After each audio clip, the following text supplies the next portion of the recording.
Hello, ladies and gentlemen. Robert Raven here. Today we're going to do Eric's solo campaign episode 3. So, when last we left off, we were just on our way out of the woods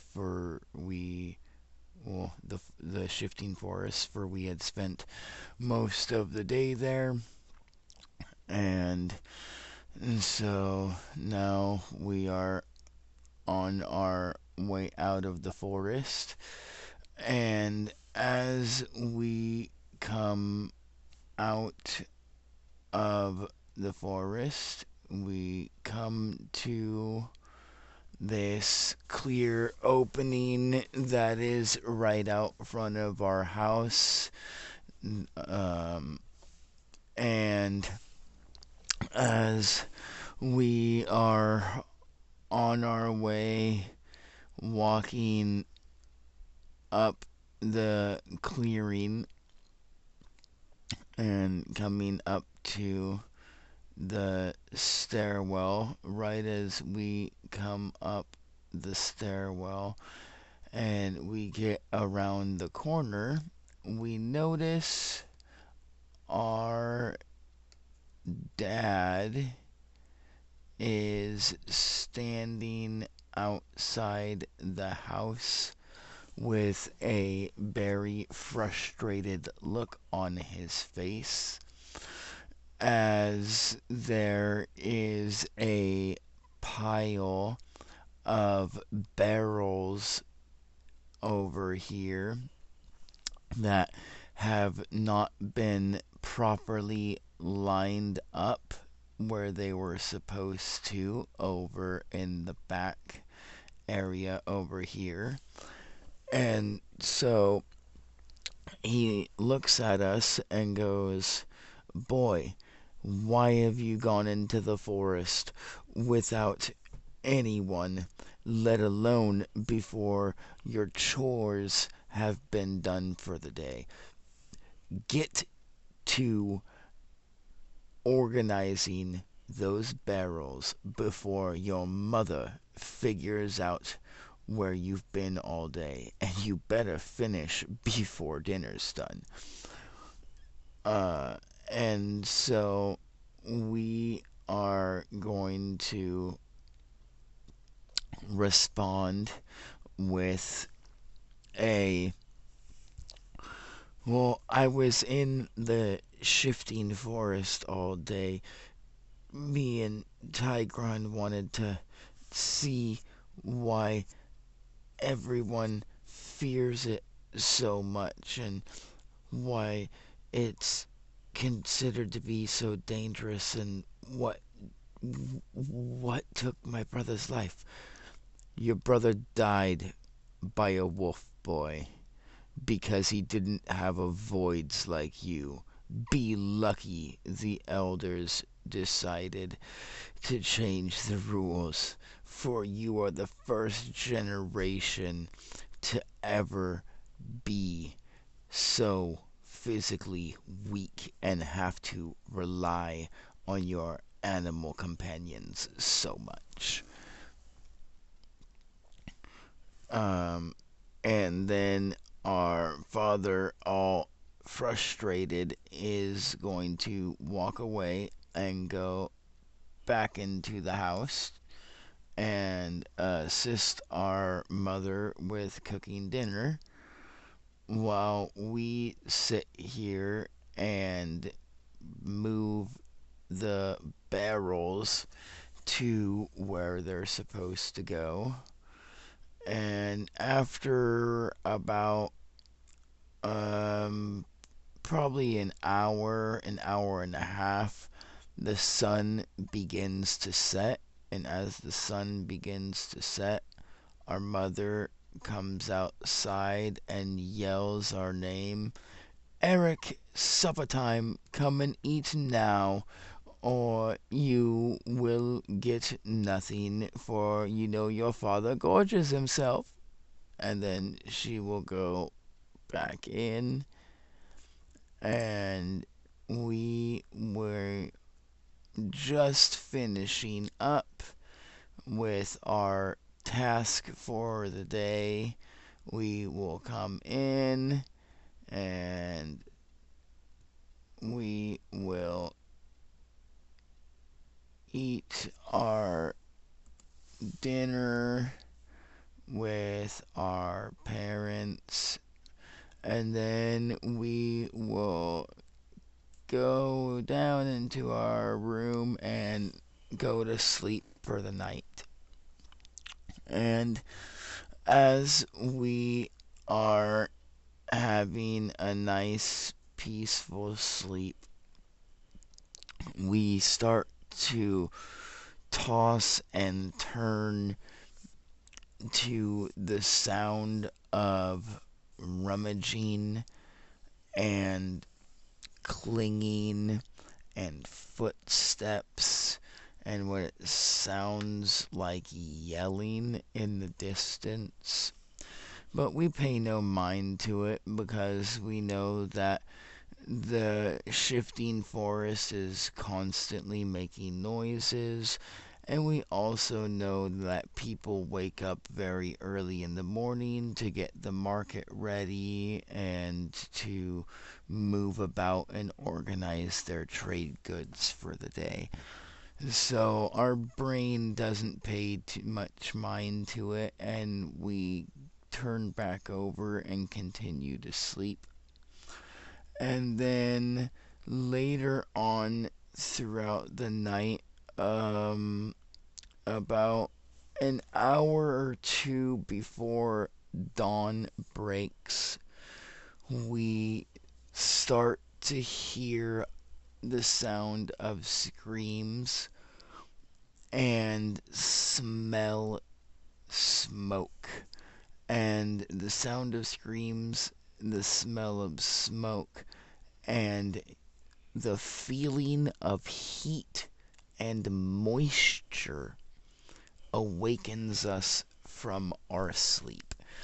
And as we awaken, we look around, and as we look around, we can notice that our house is starting to burn from the kitchen area backwards, as if the pot had fallen off the holding stick into the fire and like thrown embers onto the ground, or something had occurred. But there is a fire starting in the kitchen, and we'll also say both of our parents are nowhere to be found. We don't know if they are outside, if they're still sleeping, if they're at the market, because they normally go to the market really early in the morning. And so we are going to run outside, and we're going to try and grab one of these barrels and roll it all and all the way over here to where there is a water well area in the city where or the town where we keep water. And so I'm gonna try and stop my house from burning down, and also ask people if they noticed what happened while on the way. So as we are rolling the barrel, we're gonna roll the barrel. We're gonna come over here to the workshop where people work for our dad, and we're gonna knock on the door, and we're gonna no one answers at first, so we're gonna bang on the door again, and second time no one answers, so third time we're gonna pull out the uh, workman's key from our key ring, and we're going to unlock the door, and we're going to walk in, and we're going to say, "Hey, I need help. The house is burning. The house is burning. We need water." And one of the people will, one of the workers will wake up, while the other two will start running around panicking because they think this house is on fire because they just woke up to what we had said, and they confused themselves. So we are going to take this guy that works for our dad, and he's gonna help us um, with the barrel, because once it's full of water, we're just a small boy. We're not going to be strong enough to bring it all the way back to the house, and hopefully the house ain't burnt down by then.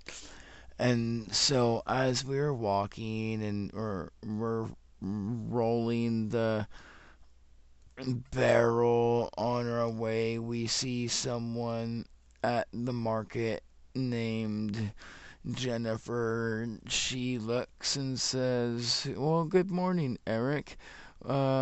There's a lot more smoke coming from your chimney than normal.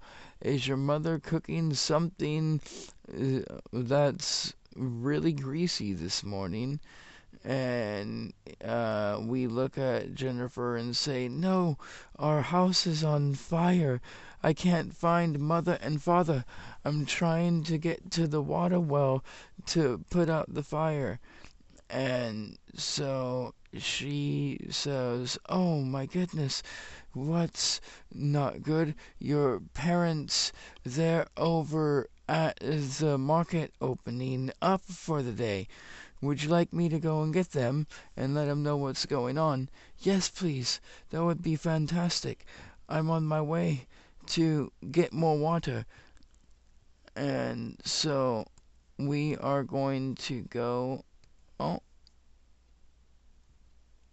we're going to go up this way, continuing, trying to come up and around the stair area so that we can get to the water well or water tower, whatever you want to call it.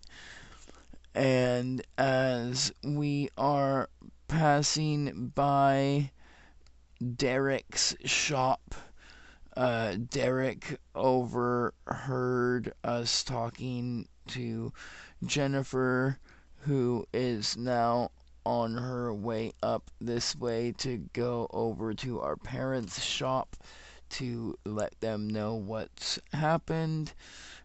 Derek gives us an apple like he does every morning. We tell him, "Thank you, we're in a hurry." We put the apple in our mouth and we continue to roll the barrel, trying our best to get to the water before our house burns down.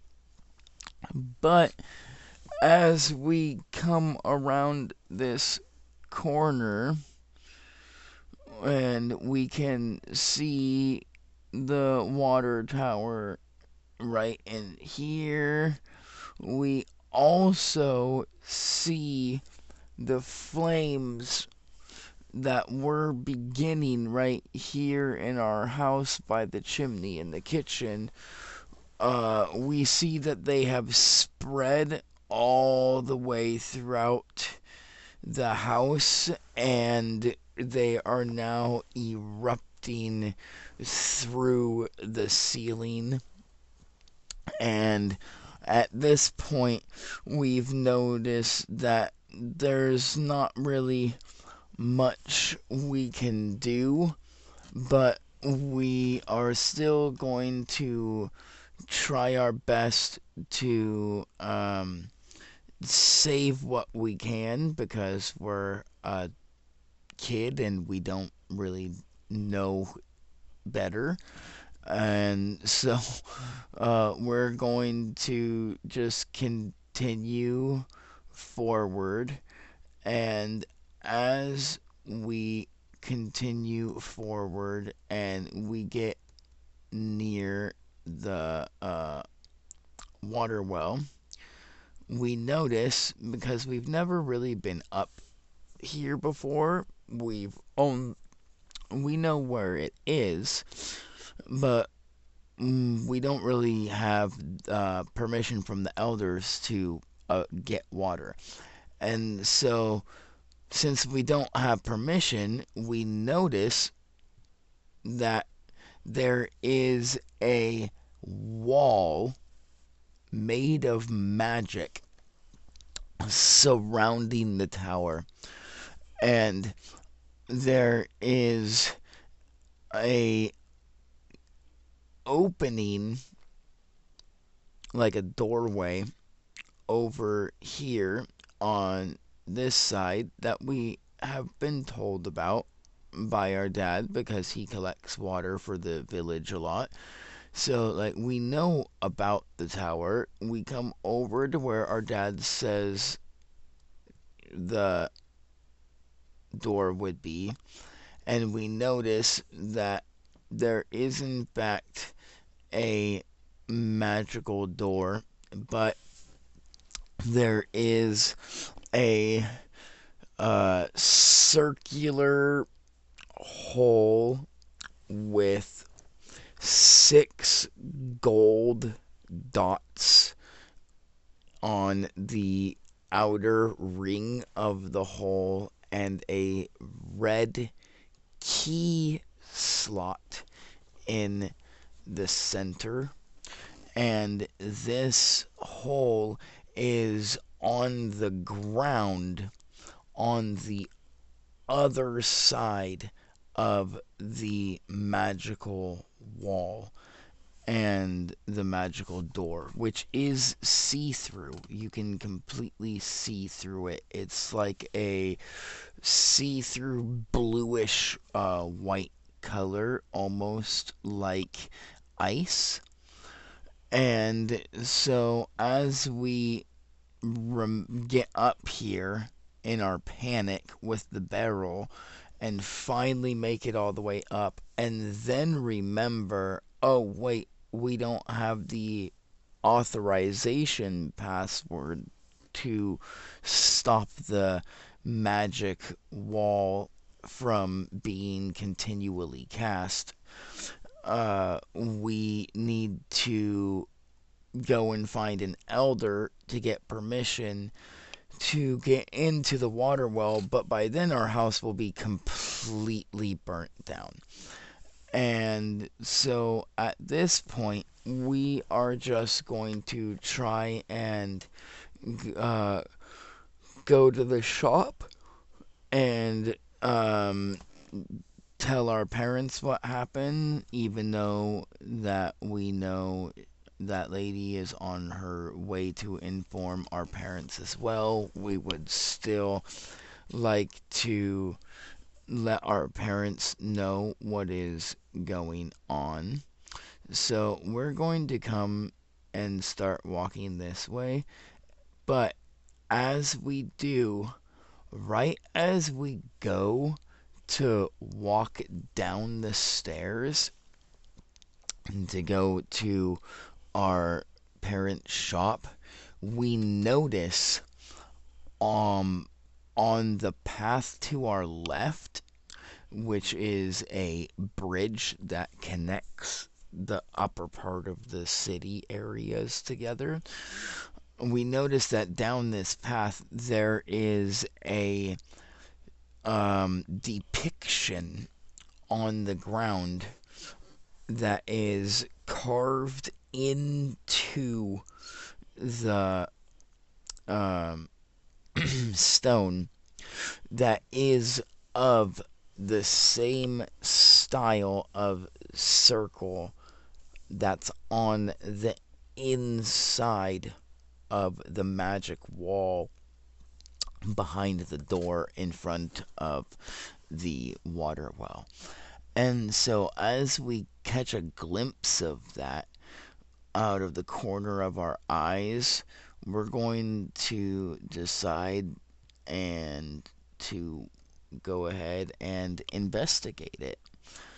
So we walk up, and this person, as we walk this way, the worker is going to look at us and go, Eric, what are you doing? I can see your house in the distance. It's almost completely burnt down. Aren't you going to try and get water? Or what are we doing? We turn to the worker and say, uh, go and help Jennifer find mother and father. We I'm going to investigate what this strange marking is. And then the worker is going to look at us and go, Eric, you know you're not allowed that way. That area is forbidden to those without the elder's permission. And we are going to say, I do not care. I'm going to figure out what's going on here and why this symbol is appearing on the ground and behind the wall. And so the worker is going to decide to leave us be, for he does not want to be involved, and he's going to leave and go find our parents and let them know what's going on, to help them with whatever they need help with, all that good stuff. And so we are going to come up here and we are going to look at this. And let's see, let's roll a die. Let's say we need I don't have a plus to investigation. All right, so let's say we need a 15 and we don't have any pluses.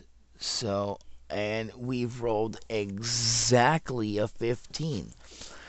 All right, so as we are looking at this hole that has the 6 golden dots with the red keyhole shape in the center, that is now on the ground over here, we notice that this one, instead of having 6 golden dots around it, this one has 8 golden dots around it.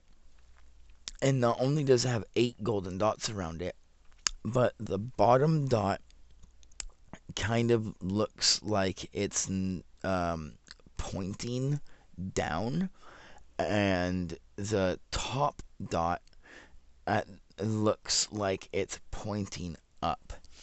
And so we will take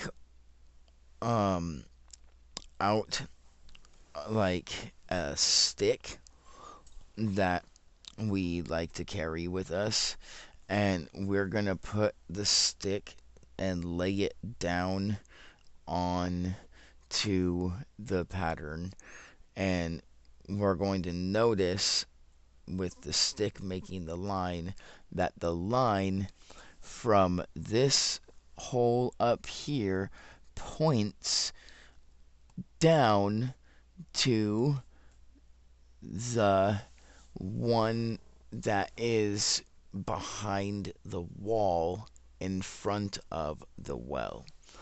And then we're going to do the same thing. We're going to pick up our stick and we're going to put it on the line that is on the top. And as we do that, we notice that it points obviously forward. And so, since we just discovered that the bottom line looks like it might match up with the one by the well, we're going to assume that, well, maybe there's another one of these designs, a third one, up above.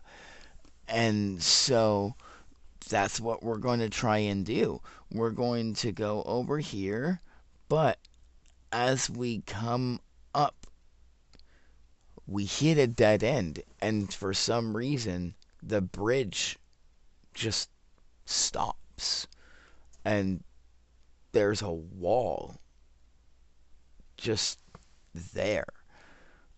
And we notice that not only is there just a wall blocking the area, but the off to the left, behind the wall, there is a stairwell that leads down behind what looks like is the town we grew up in.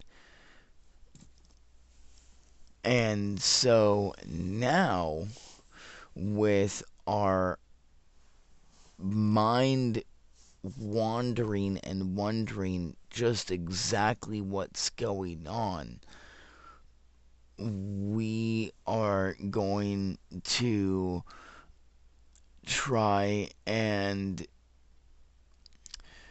we're going to use our stick, and we're going to put it up against the wall, and we're going to mark the wall. We're going to scratch it with a rock at the top of the stick to see how tall the stick is. And then we're going to try to do that is on top of each other as many times as we can.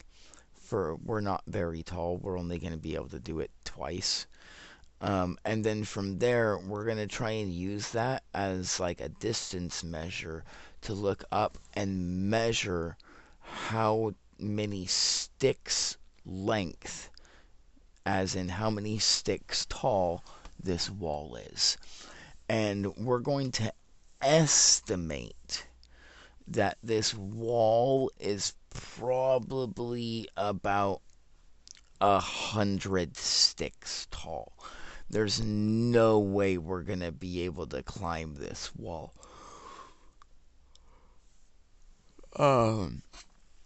But that doesn't mean that we can't call upon Tigron to try and break through the wall.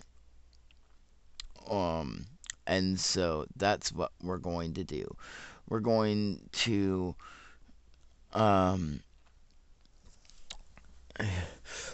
concentrate and focus, and as we concentrate and close our eyes and put our hands out in front of us, our body is going to begin to glow in a faint purple light as we hear a humming sound within our mind, and we bring the humming sound with our ear and our imagination to the forefront, connecting the sound with the light.